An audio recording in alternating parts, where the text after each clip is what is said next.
Hello, hi everyone. Good evening.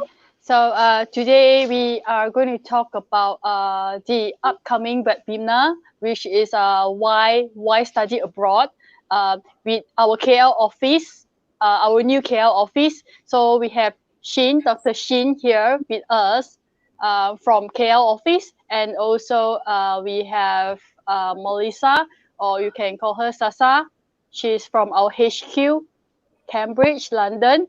So, yep. Dr. Shi, would you like to talk about our next webinar, which on 5th of June, right? Tentatively on the 5th of June, yeah. But Joanne, you haven't introduced yourself. So you are also like Oh, our yeah. Malaysian office manager.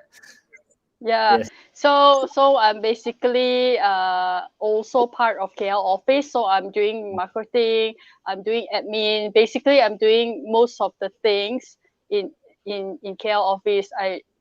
So this is what I'm doing. Oh, you can call me Joe. You can just call me Joe. Hmm. Yep. Basically, Joe or Joanne, I call her Joanne. Joe and me, we are both based in KL, Malaysia, and we are going to be helping out Malaysian students, and hopefully we can give them some insights and share some of our experience. Me myself, I introduced myself a bit. My name is Shin, and I did my PhD in physics at University of Cambridge, and so I'm eager to share my experience in the upcoming webinar to tell people about the not just the application process, right? But more importantly, why do you want to go study there? And I suppose it's not a very it's a quite expensive investment, I would say, right? But it's worth your money, and I think it's very important to really understand what's in it for your investment in this education. And I try to share as much as I can, my experience at Cambridge, and as well as my own personal view of why I think studying in UK is one of the best choices I've ever made. Yeah, Melissa, anything else to add on that? Um, I think I've known Shinan for a long time Long time. from Cambridge. And Shin, can you tell us what is your most memorable experience studying in Cambridge? Um, I've been there for close to 10 years, so I've got lots of great memories. Spending time punting on the river camp, listening to the choirs. But let me start from the very beginning, right? Actually, my first day at Cambridge was quite eventful because I was late, and by the time I arrived there, um, I was carrying two big bags. Each of the bags were each of the luggage was 20 kilograms, and then I reported myself to Hughes Hall. You know where Hughes Hall is, right? Melissa, yes. So and apparently Hughes Hall, because I arrived late, they allocated all the on-site accommodation to students already, right? So the next available accommodation is actually about three streets down the road. Uh, it's where the famous kebab shop is. Yeah, I don't know if you have heard of it. And basically, I have to drag my two very heavy luggage down that street, which is quite far away, and that's after like almost more than 13 hours of flight. So I was really, really knackered, very tired. It was very eventful because like I didn't expect my day to be like that. I thought it would be a lot of fanfare, people, yeah. But it was just me, myself, and carrying two big luggages across the street. But that is because I'm late. I was late for the orientation. That was the main I reason. think I think Shin is used to Malaysian timing. No, it's not me. It's actually, let me tell you, it's actually the immigration. The immigration cost me a little bit of trouble, and I think that's why it's important. Sometimes when we share why we study abroad, we also share about our experiences on how we apply to immigration and try to avoid some certain pitfalls, right? To avoid the situation that I got myself in. Um, yeah, if I think if you make it for the orientation, it's not that bad. If you make it for orientation, there will be a lot of people there, receiving you. And I heard there are even people helping you to carry your luggage if you're on time for orientation. unfortunately, yeah, that's not the case for myself. Yeah. Uh, but Sheen, you are a top student, and you could choose to stay in Malaysia for your university degree or for your PhD degree. Why do you come to the UK? Or you can go to Singapore to further your study. That's true. Yeah. The easiest answer to that was Cambridge, lah, right? Using some Malaysian slangs because of Cambridge, lah, right? It's I mean, when Cambridge give you an offer and it comes with a scholarship, it's not something that you can reject so easily. I think that's one. But even then, I think UK education is quite important as well. It's something that I always look up to, and I always felt that if I want to study abroad, I don't want to study somewhere too close to home, right? Like Singapore, because culturally, Malaysia and Singapore we're quite close, right? I want to go somewhere far enough where I can experience different culture.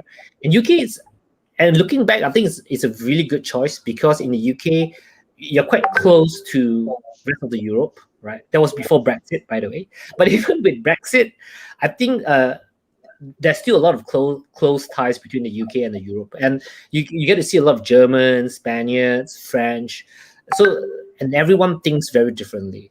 So you get, and I think this kind of diversification of ideas and cultures, it's also very important. It's amazing.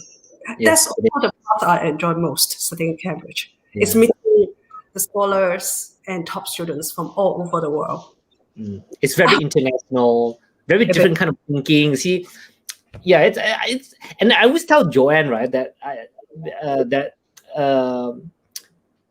certain things about studying abroad is very difficult to just say out by words. You really have to experience it, right? No matter how much I say about the diversification of cultures and ideas, and I remember many years ago when I first wanted to decide to study in the UK, many people, my seniors told me the same thing, right? That it's about diversification of cultures, diversity of cultures and ideas. But I'm thinking that do I really want to spend hundreds of thousands of Malaysian ringgit to just for that so-called diversity?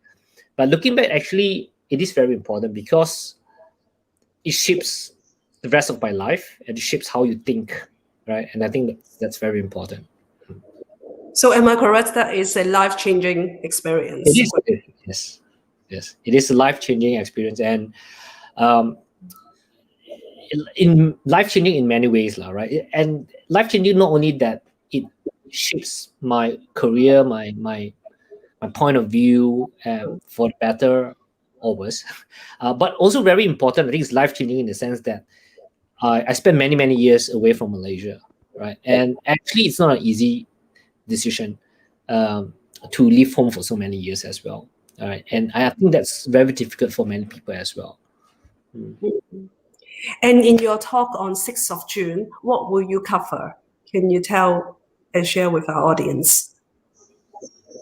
Quite a number of topics. I will share about some, not just, I think the whole idea is that we don't just want to talk about the hardware, right? What we call the hardware of education.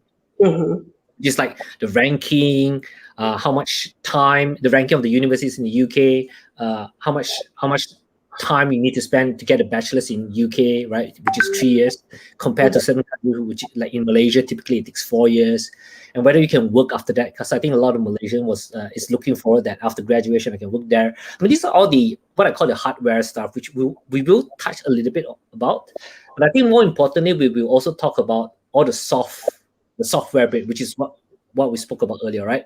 That you go there, don't mix around with Malaysian students. You need to mix around because the mentality about Joanne and I speak about this quite often, that in the UK there's a culture of, especially in Cambridge, that it's okay for you to admit mistake, right?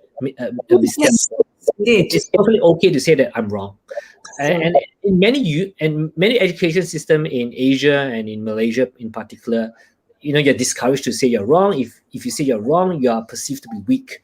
And in Cambridge, the first thing that I learned, which was very insightful, is that my professor came and told me that if you made a mistake, just own up to it, and because if you made a mistake and you do not admit it, and your student find that out, you will lose their respect forever. right? You will not get the respect again. Right. Yes. Yeah, you will It's- not get it back again. Yeah. So admit a mistake, come back to them again. That's a better way to build respect and trust with your student. And I think that is very important. Yeah. I don't know, Joanne, you have anything to add on to that, or on as well as things we're going to talk in the webinar?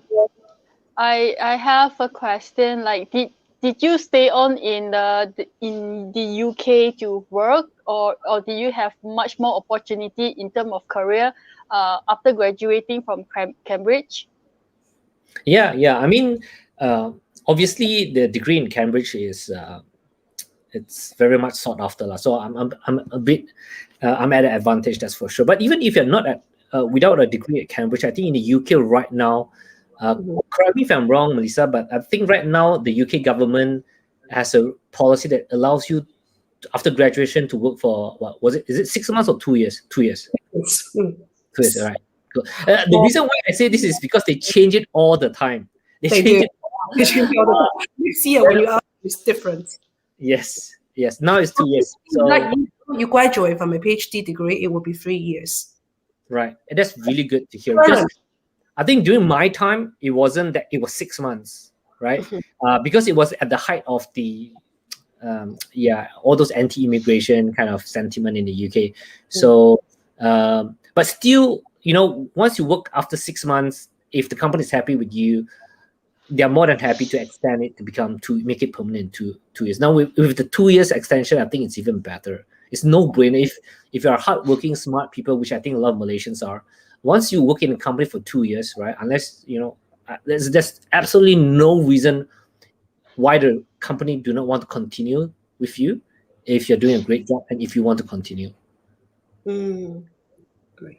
I feel like going studying in Cambridge now, and it was always my part of my bucket list when I was younger, but I didn't have this opportunity. So every time I hear stories from Dr. Shin, I will be like, wow, I wish I had that opportunity. So that is why that is part of the reason why I'm here to help the rest of the people who wanted to pursue this opportunity, to go for it. So this is why we are here, to help assist you guys to be there. So I'm really looking forward to this webinar on the 5th of June tentatively. We will share more details on our social media. Stay tuned to that. Dr. Shin and also Melissa, do you guys have like any feedback to share before we end the session? Just want to say it's so good to have Dr. Shin share his own unique experience with our Asian parents and students. It will be wonderful. Yeah. So anyone, is free of charge. The talk is totally open for everyone who would like to come and listen. So please stay tuned, and we will send you the invitation form. Yes. Okay. We normally charge quite a lot for our personal seminars, but this time it's free of charge because we want to celebrate the opening of our Malaysian office. Yes. So we are really excited for the webinar. So we will share more details, so just stay tuned. I think that's it from us tonight. I saw Phoebe saying hi. Hi, Phoebe. So that's it, I guess, for today. We will see you soon. See you next time. Goodbye. See you. Bye.